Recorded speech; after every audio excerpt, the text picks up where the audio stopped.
5월은 가정의 달입니다.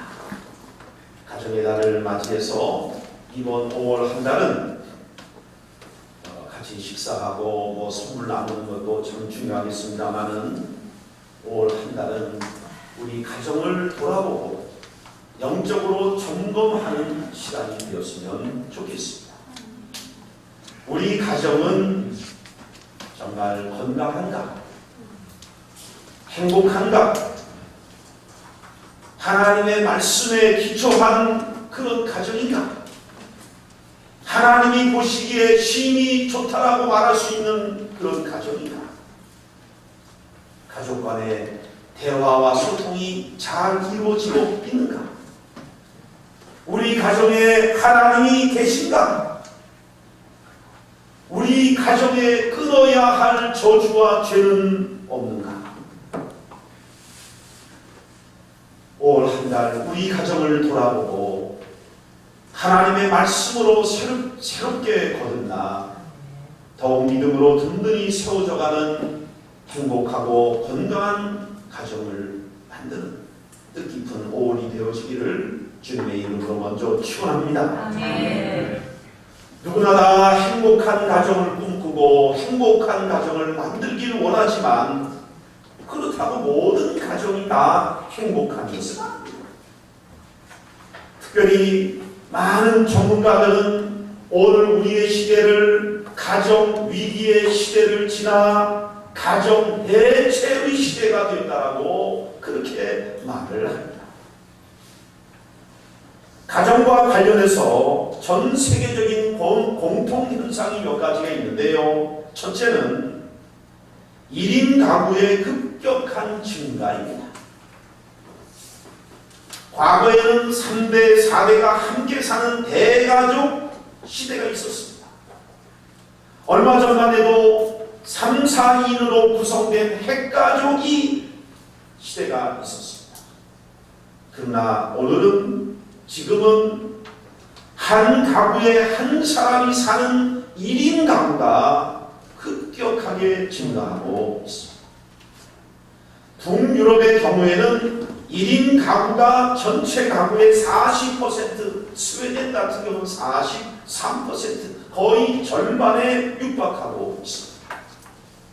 우리나라도 작년 통계에 따르면 1인 가구가 2019년에 598만 7천 가구로 전체 가구 2011만 6천 가구 중에 29.8%, 약 30%를 차지해서 세 가구당 한 가구가 1인 가구라는 것입니다. 1인 가구의 비중이 그동안 최대 비중을 차지했던 부부와 자녀 가구, 즉 29.6%, 596만 2천 가구였는데 이 부부 플러스 자녀 가구를 제치고 1인 가구가 우리나라에서 제일 많은 가구가 되었습니다. 둘째는 전 세계적으로 동성 결혼의 급격한 증가입니다. 동성 결혼의 증가로 인해서 가정마다 남자 둘 또는 여자 둘이 부부인 가정이 급증하고 있습니다. 자녀를 낳지 못하니까 입양해서 데려오는데 이 입양된 아이는 어려서부터 어머니 둘로 내지는 아버지 둘로 교육을 받습니다. 그러니까 한쪽에는 과잉 교육을 받고 반대쪽은 전혀 교육을 못 받는 정말 이상한 그런 교육이 진행되는 그런 가정이 급증하고 있다는 것입니다. 세 번째는 전 세계적으로 결혼 기피 세대와 무자녀 부부가 급증하고 있다는 것입니다. 1980년대에는 부부 중에 무자녀 부부가 2%에 불과했지만 1990년대 들어와서는 9%로 증가하였고 2010년대에는 무자녀 부부가 전체 결혼한 부부 중에 37.2%로 1980년대에 비해 무려 19배가 증가하였습니다. 1980년, 90년대는 무자녀 부부라도 자녀를 낳으려는 의지가 있는 부부가 90% 이상을 차지했지만 2010년 이후로는 자녀를 한 명도 낳지 않겠다는 비율이 30%가량을 차지하고 그 비율은 해마다 증가하고 있는 시점. 지금 이런 추세로 앞으로 30년만 더 지나게 된다면 우리가 사는 이 세상, 우리 다음 세대가 사는 세상이 어떤 세상이 될지 심히 우려를 금할 수가 없습니다. 옛날에는 하나님을 안 믿어도 대부분이 다 하나님의 창조 원리에 따라 살았습니다. 결혼은 당연히 남자와 여자가 하는 것으로 다 알고 살았어요. 옛날에는 결혼하면 당연히 자녀를 3명, 4명을 낳아야 된다고 생각하며 살았습니다. 그래서 지금까지 가정은 큰 문제 없이 잘 보존되고 유지되어 왔습니다. 이래저래 가정에 문제가 있지만 가정 그 자체가 무너지지 않았습니다. 그 가정 자체가 무슨 어려움을 겪지는 않았습니다. 그러나 오늘 우리의 시대는 하나님께서 창조하신 가정 원리가 깨어졌습니다. 가정이 해체되고 가정이 자체가 파괴되어 가고 있기 때문에 향후 지구촌에 정상적인 가정이 잘 유지될 수 있을까? 많은 전문가들은 깊은 우려를 하고 있습니다. 이러한 시대에 하나님을 믿는 우리는 세상의 기준이나 풍조를 따를 것이 아니라 나 하나의 개인적인 이기심을 따를 것이 아니라 오직 하나님의 창조의 원리와 명령에 따라 가정을 세워야 될 줄로 믿습니다. 그렇다면 하나님의 창조 원리에 따른 가정은 어떤 가정입니까? 하나님은 어떤 가정을 세우길 원하십니까? 그 첫 번째가 뭐냐? 가장 중요한 원리가 뭐냐? 여호와를 경외하는 가정이라는 것입니다. 한번 따라 보겠습니다. 여호와를 경외하는 가정. 여호와를 경외하는 가정. 우리가 세워야 될 가정은 행복한 가정, 건강한 가정, 풍요로운 넉넉한 가정이 아닌 것입니다. 물론 그런 가정을 만들기 위해서 노력해야 되겠습니다만 그러한 가정을 만들기 이전에 우리는 여호와 하나님을 경외하는 가정부터 튼튼하게 세워야 되는 것입니다. 이 모든 행복과 번영과 풍요와 건강한 가정은 여호와를 경외하는 가정을 만들 때 다 따라오는 거예요. 그러나 행복한 가정을 먼저 만들겠다고 생각하면 이 순서가 뒤바뀌게 되면 다 잃어버리게 된다는 사실을 우리는 기억해야 하는 것입니다. 여호수아가 가나안을 정복하고 30-40년 동안 그 가나안을 다스리다가 나이가 많이 이제 들었습니다.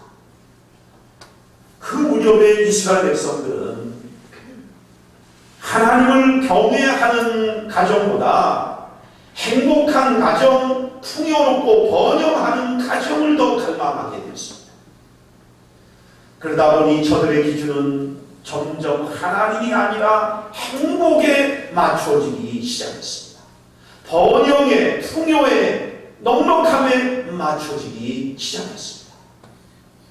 그래서 저들은 자신들이 행복하고 풍요로운 삶을 살기 위해서는 여호와를 경외하는 것보다 가나안의 풍습을 따르는 것이 더 낫겠다는 생각을 하게 되었습니다. 그리고는 여호와를 버리고 가나안화 되어 가기를 결심하였습니다. 여호수아의 이 나이 많아 이제 죽기 직전의 상황은 어떤 상황이에요? 바알이나 아세라 등 우상 하나쯤 섬기는 것이 일반 문화가 되었습니다. 음란이 대중화, 보편화되었습니다.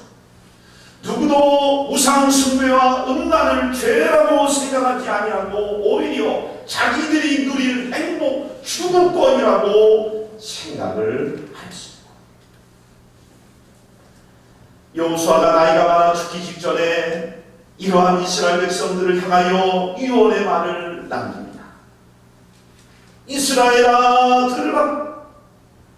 지금까지 우리가 누구의 힘으로 행복하게 살게 되었는가? 애굽에서 해방하게 된 것과 40년 광야를 지낼 수 있었던 것이 누구의 은혜, 누구의 능력으로 되어진 것이었던가? 막강한 가나안 7부족을 쳐부수고 그 가나안 땅을 점령한 것이 누구의 은총으로, 능력으로 된 것입니다. 우리의 칼이냐 활이냐 그것이 아니라 여호와의 능력으로 된 것이 아니냐. 그런데 어찌하여 너희들은 집집마다 우상을 섬기고 가나안 족속처럼 음란하여 멸망을 자초하려 하느냐 하면서 여호수아 24장 14절 15절을 이렇게 결론을 냈습니다. 14절 들려오실까요? 시작. 그러므로 이제는 여호와를 경외하며 온전함과 진실함으로 그를 섬기라. 모든 우상을 치워버리고 여호와만 섬기라. 15절입니다. 만일 여호와를 섬긴 것이 너희에게 좋지 않게 보이거든 너희가 섬길 자를 오늘 택하라. 오직 나와 내 집은 여호와를 섬기겠다. 아멘. 여호수아는 나는 행복하고 풍요롭고 건강한 가정을 세우는 것보다 여호와를 경외하는 가정을 세우는 편을 택하게 해보라. 아멘. 이스라엘의 문제가 뭐였습니까? 행복한 가정을 만들려고 하는 이 열망이 너무 큰 나머지 여호와를 경외하는 이 마음을 버렸다는 데 있는 것입니다. 여러분, 하늘을 선택하면 하늘도 얻고 땅도 얻지만 땅을 선택하면 하늘도 잃고 땅도 얻지 못한다는 말이 있습니다. 우리가 하나님 경외하기를 구하지 않고 세상의 행복과 풍요만을 구한다면 하나님도 잃어버리고 세상의 행복도 다 잃어버리게 될 것입니다. 그러나 하나님 경외하기를 구하면 하나님도 얻고 행복도 주님이 보너스로 주실 것입니다. 참된 행복은 여호와를 경외할 때 여러분 찾아오는 것이지만 여호와를 경외하지 않으면 아무리 풍요롭고 모든 것을 다 갖췄다 할지라도 절대 행복할 수가 없다는 거예요. 여러분, 최초의 인간 아담 하와가 언제 타락했습니까? 가난해서 타락했습니까? 풍요가 없어서 넉넉하지 못해서 빈곤해서 타락했습니까? 아담과 하와는 하나님이 만드신 최고의 환경에서, 최적의 환경에서 가장 풍요로운 그곳에서 타락했어요. 어떻게 타락했어요? 하나님을 경외하지 않기로 결심하고 자기가 주인되어 자기 행복을 추구할 때 여러분, 그는 불행하게 되었습니다. 에덴 동산에서 여러분 행복을 계속 유지하였으면 그는 계속해서 여호와를 경외할 때 에덴 동산이 되는 것입니다. 하나님을 경외하기를 버리는 순간 에덴 동산은 불행의 동산이 되는 것입니다. 저주의 동산, 슬픔의 동산, 고통의 동산이 되고 마는 것입니다. 오늘날 물질만 있으면 행복하다고 생각하지만 그게 아니라는 것입니다. 여호와를 경외하는 것이 먼저라는 것입니다. 이 원리를 여러분 순간적으로 뒤바꾸는 순간 천국과 지옥은 뒤집어지는 거예요. 하나님은 우리에게 복을 주시기를 원하십니다. 오늘 본문 말씀에도 복이란 단어가 4번이나 나옵니다. 1절에 보시면은 복이 있도다. 2절에 보시면은 복되고, 4절 보시면 복을 얻으리로다. 5절 보시면 복을 주실지어다. 전부 복은 하나님이 주신다는 거예요. 그 외에도 형통하리라, 번영을 주리라, 평강을 주시겠다고 말씀했습니다. 우리를 향한 하나님의 생각은 재앙이 아니라 평안이며 저주가 아니라 축복이며 심판이 아니라 독생자까지 아낌없이 내어주시는 사랑인 것입니다. 그런데 우리가 하나님을 경외하지 않으면 하나님께서 우리에게 복을 주고 싶어도 줄 수가 없다는 것입니다. 하나님을 경외하지 않는 사람에게 복을 주시면은 아담 하와처럼 사사기 시대의 이스라엘 백성들처럼 그 복을 가지고 하나님을 떠나고 하나님 없이 살고 교만하고 하나님보다도 높아지려고 하고 그 복이 아니라 독이 되기 때문에 주님은 주고 싶어도 복을 못 주시는 거예요. 그래서 하나님께서 주시는 이 복이 독이 아니라 복이 될 수 있는 사람, 즉 여호와를 경외할 때 하나님이 우리에게 마음껏 복을 주신다는 것입니다. 그렇기 때문에 우리는 복을 구할 것이 아니라 하나님을 경외하는 이 마음을 구해야 되는 것입니다. 하나님을 평생토록 경외하고 섬기는 이 마음이 변치하는 때 하나님은 그 가정에, 그 개인의, 그 인생에 여러분 복의 복을 더해 주는 줄로 믿습니다. 그래서 1절에도 이렇게 말씀합니다. 1절 같이 읽어보겠습니다. 시작. 여호와를 경외하며 그의 길을 걷는 자마다 복이 있도다. 복이 먼저가 아니라는 것입니다. 여호와를 경외하는 것이 이루어지면 그 복이 있다는 것입니다. 4절 말씀도 마찬가지입니다. 4절에 시작. 여호와를 경외하는 자는 이같이 복을 얻으리로다. 여호와를 경외할 때 앞에서 말한 모든 복을 다 얻게 된다라고 말했습니다. 그러니까 여러분 모든 최고의 복은 뭐냐? 여호와를 경외하는 거예요. 여호와를 경외할 때 복이 임하기도 하고, 여러분 여호와를 경외할 때 복이 독이 되지 아니하고 여호와를 경외하는 그 자체가 최고의 복이 되는 것입니다. 이것보다 더 큰 복은 없다라는 것입니다. 그럼 여호와를 경외한다는 것은 무엇을 말하는 것입니까? 여호와를 경외한다는 것은 단지 여호와를 두려워서 벌벌 떨고 섬기는 것을 그 말하는 게 아니에요. 여호와를 경외한다는 것은 하나님을 유일한 하나님으로, 전능하신 창조주 하나님으로, 나의 주인으로 모시고 사는 것을 말하는 것입니다. 우주 만물을 지으신 이 삼가 모든 만물을 권세와 능력과 모든 하늘 위와 아래 있는 그걸 다 지으시고 통치하시는 그분이 나를 창조하시고 나를 주관하신다는 거예요. 그러니 우리가 이게 보통입니까? 이것이 그러니 우리가 하나님을 기쁨으로 그 권세 앞에, 그 사랑 앞에 우리는 두려운 마음이 있을 수밖에 없다는 것입니다. 나를 창조하신 하나님이시기에 나의 주권이 하나님께 있음을 인정하고 그분의 뜻대로 살아가는 것이 여호와를 경외하는 삶인 것입니다. 행복의 근원은 하나님께 있는 것입니다. 우리가 행복을 창조해야 될 수가 없는 것입니다. 하나님이 위해서 주셔야 우리는 행복을 누릴 수가 있는 것입니다. 그렇기 때문에 하나님을 따라야 행복할 수 있습니다. 인간이 만들어낸 행복은 다 가짜인 것입니다. 돈 때문에 행복합니까? 돈 없어지면 행복하지 않을 거라, 불행할 거라. 건강이 행복합니까? 건강이 잃으면 행복도 잃어버릴 거 아닙니까? 이 세상의 모든 여러분 행복은 다 임시적인 거예요. 잠깐인 것입니다. 가짜예요.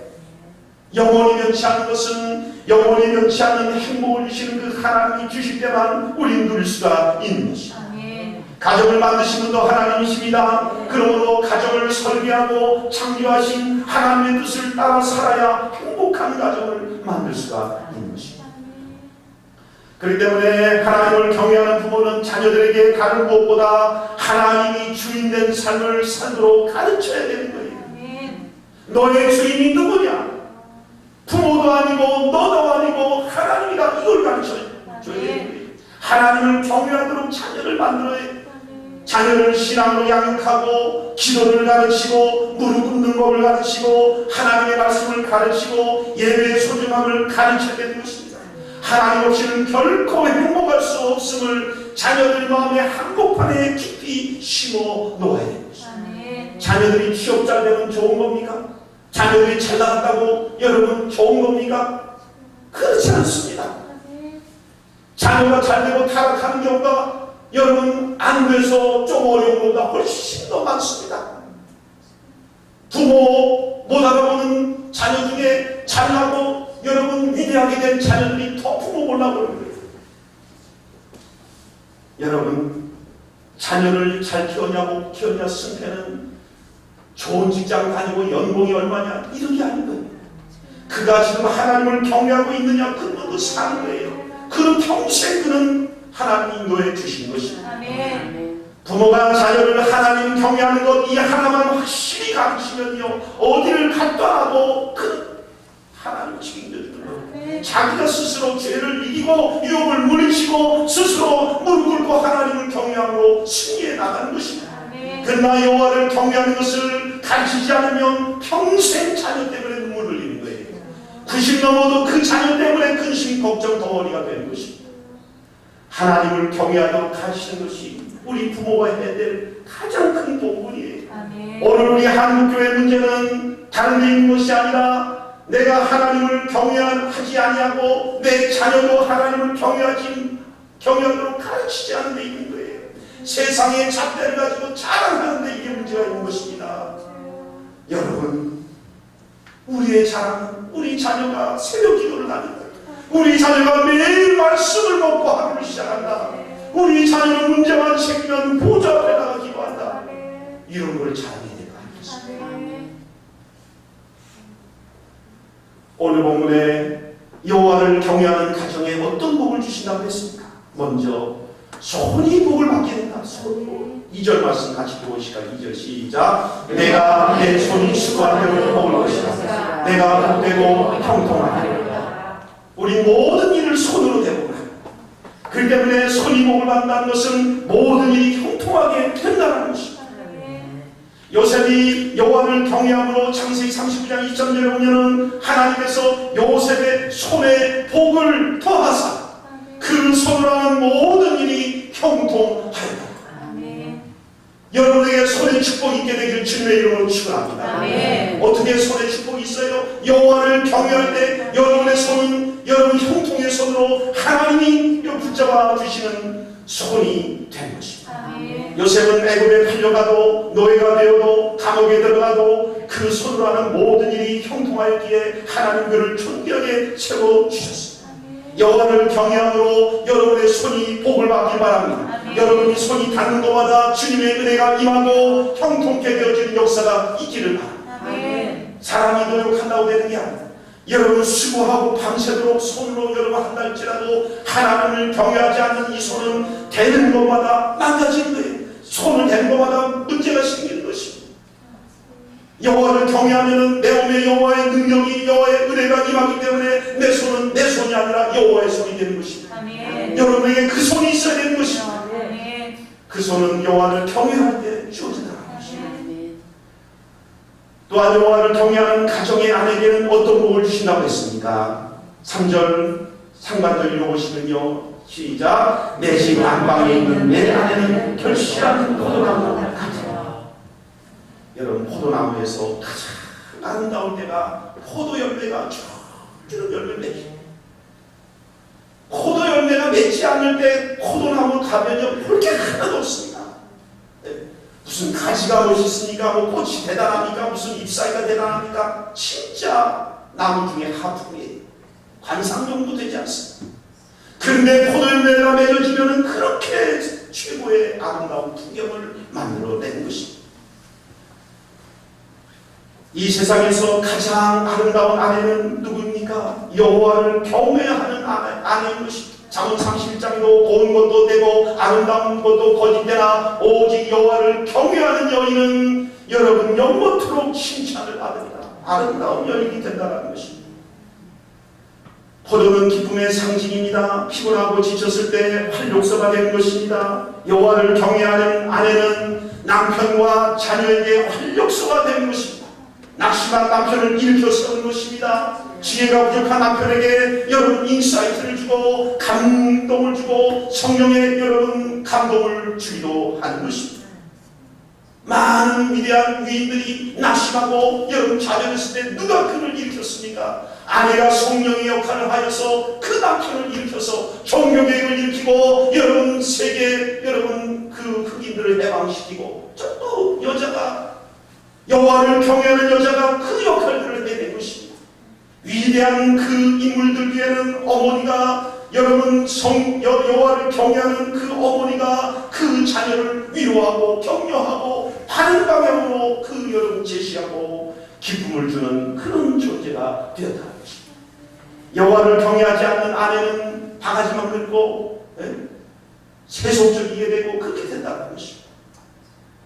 오늘 이 자리에 나오신 우리 모든 가정의 아내들은 여호와를 경외함으로 포도 열매같이 많은 열매를 맺게 되기를 주님의 이름으로 축원합니다. 또한 여호와를 경외하는 가정의 자녀들은 어떻게 된다고 했어요?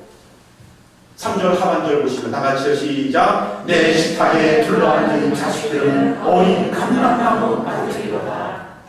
복 중에서 이것보다 더 귀한 복이 없어요. 감람나무는 이스라엘의 최고의 나무입니다. 버릴 것이 하나도 없는 나무입니다.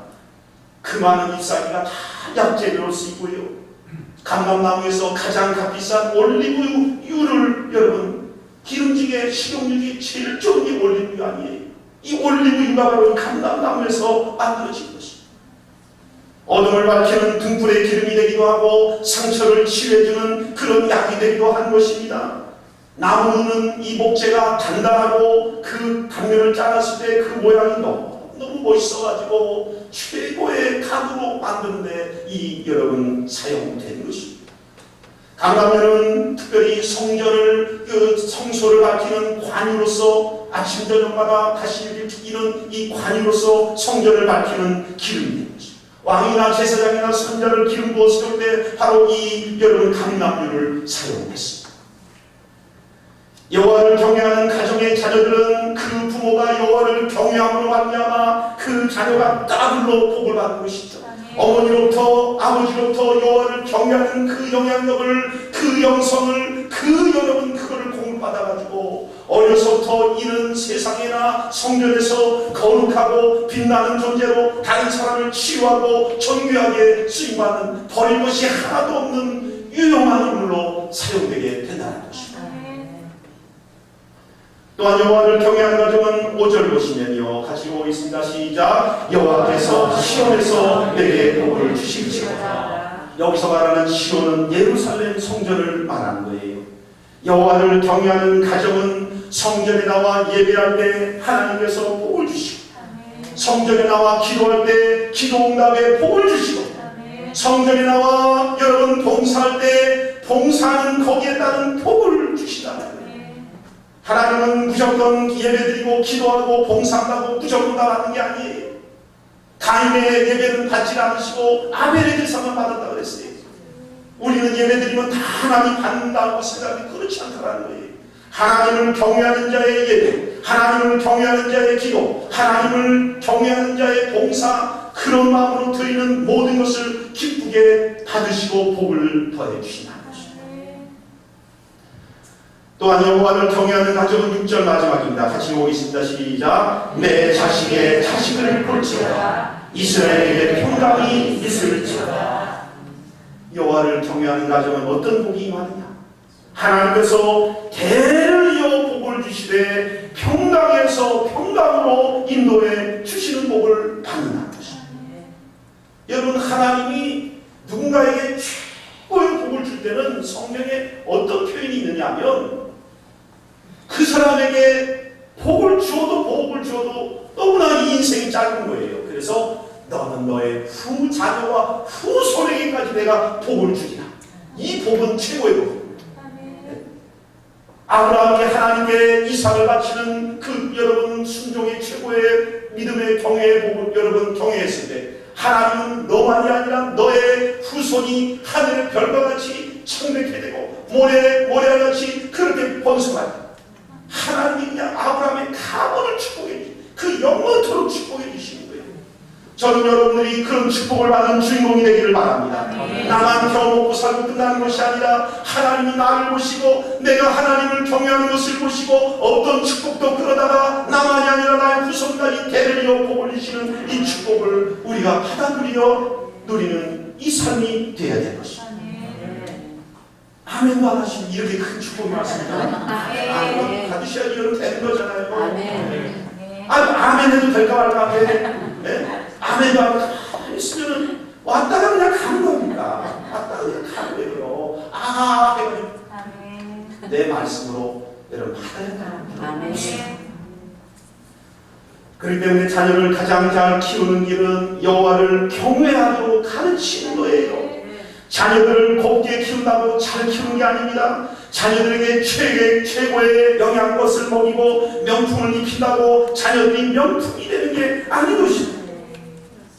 오늘날 부모들이 자녀들이 잘못해도 괜찮아 남에게 무례하고 막 그냥 함부로 그래도 양치 주지 마라.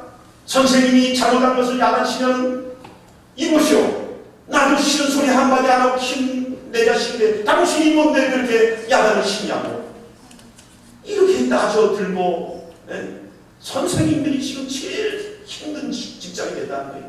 애들 많아서 부모들이 말 한마디 갖고 와가지고 여러분 지금은 이제 학교가 아니라 군대도 여러분 훈련 끝나고 나서 핸드폰에 엄마랑 훈련 심해 죽겠어 저 무슨 저 교가 그러면 그나마 어머니가 가가지고 말이에요. 그 교관한테 왜 훈련 세게 시키냐고 아니 훈련 세게 시키라고 군대 간 건데 말이에요.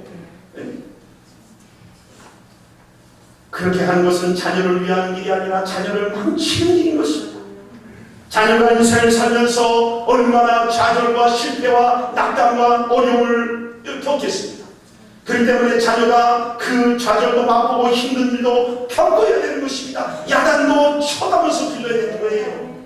요사이 아이들이요 선생님께 무슨 말 한마디 말하면 학교를 안 다니는 거예요. 그냥 자살해버리고 마는 것입니다. 극단적인 선택을 하는 것이 왜 그렇습니까? 살면서 야단맞지 않다 보니까 조그만 충격이라도 견디질 못하는 거예요. 억울해서 견디질 못하는 거예요. 이것이 여러분 나이가 들어도 똑같이 현상이 오는 겁니다. 어려서부터 막 욕먹고 이 자식 저 자식 하고 그냥 억울한 일도 당한 사람은요 웬만한 거 여러분 해도 그냥 넘어갈 수 있는. 그러나 그렇게 하지 못하고 곱게 자라고 그냥 오냐오냐 하고 이렇게 기른 사람은요 절대 인물이 될 수가 없어요. 조금만 시험이라도 감당을 못하는 겁니다. 감당을 못해요. 부모가 다 해결사 노릇 하나님 노릇을 하다 보니까 자녀들이 커서 대학에 가서 조금만 어려운 과제가 오면은 좌절하고 마는 거예요. 군대는 아예 적응을 못하는 것입니다. 직장의 스트레스와 상사의 책망을 견디지 못하는 것입니다.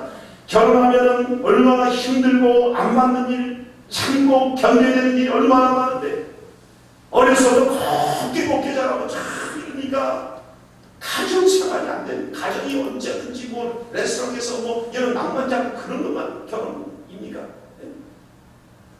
큰 설거지 하다 보면 그 하수미 있는데 그거 먹다 남으면 손을 집어가지고 다만 너의 가수가 막히면 여러분 그 손에다가 변기통에다 집어넣고 내빼고 얼마나 여러분 지저분한 일도 얼마나 힘든 일도 얼마나 눈물 나는 일을 다 참아내야 되는데 부모가 자녀에게 하나님 노릇하고 하나님을 경외하도록 안 가르치니까 오늘날 이렇게 사회가 문제가 되는 거죠. 우리는 가장 자녀를 잘 키우는 방법은 내가 내 인생을 가장 잘 사는 방법은 여호와를 경외하는 것입니다. 여호와를 경외하도록 가르치는 것입니다. 자녀들이 여호와를 경외함으로 스스로 어려움과 난간을 이겨나가도록 키우는 것입니다. 그럴 때 하나님께서 그들에게 하나님이 되어주시고 그들 마음속에 하나님을 경외하는 마음이 심어져서 어떤 난간도 이기는 요셉과 다윗과 다들 같은 인물이 될 줄로 믿습니다. 오직 여호와를 가정을 만드는 여기에 힘쓰시는 올 한 달 되기를 주님의 이름으로 축원합니다. 축원합니다. 하나님